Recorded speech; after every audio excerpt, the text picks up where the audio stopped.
पश्चिम बंगाल में विधानसभा चुनाव के पहले चरण के लिए मतदान शुरू हो गया है। राज्य की 152 सीटों पर वोट डाले जा रहे हैं। हिंसा की घटनाओं को रोकने के लिए सुरक्षा के पुख्ता इंतजाम किए गए हैं, ताकि पिछले विधानसभा चुनाव की तरह हालात न बने और शांतिपूर्ण तरीके से चुनाव कराया जा सके।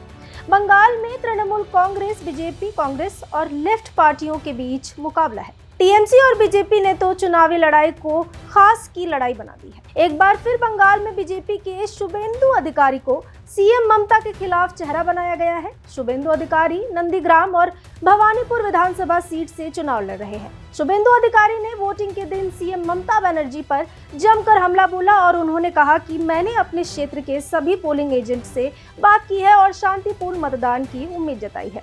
उन्होंने दावा किया कि मृतक वोटर फर्जी वोटर और घुसपैठियों के नाम मतदाता सूची में नहीं है और ममता बनर्जी के जीतने की कोई संभावना नहीं है। वहीं आम जनता उन्नयन पार्टी के अध्यक्ष हुमायूं कबीर ने अपने परिवार के साथ मतदान किया। उन्होंने कहा कि संविधान हर नागरिक को वोट देने का अधिकार देता है और चुनाव आयोग निष्पक्ष तरीके से चुनाव कराता है। उन्होंने सभी लोगों से लोकतांत्रिक प्रक्रिया में भाग लेने की अपील की। पहले चरण के मतदान को लेकर हुमायूं कबीर ने अपनी पार्टी की स्थिति पर भी प्रतिक्रिया दी।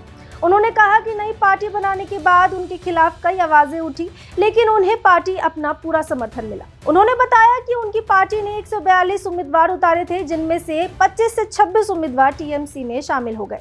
इसके बावजूद अब उनके पास 117 उम्मीदवार चुनाव मैदान में हैं। उन्होंने आरोप लगाया कि टीएमसी टिकट बेच रही है और उनके उम्मीदवारों को पैसे देकर तोड़ना चाहती है। साथ ही उन्होंने ये भी कहा कि जनता चुनाव में इसका जवाब देगी और वे किसी की भी टीम भी नहीं है। एशियाई खेलों की स्वर्ण पदक विजेता स्वप्ना बर्मन ने भी लोगों को शांतिपूर्ण मतदान करने की अपील की। उन्होंने कहा कि वोट देना हर नागरिक का अधिकार है और सभी को इनमें भाग लेना चाहिए, ताकि मजबूत सरकार का गठन हो सके।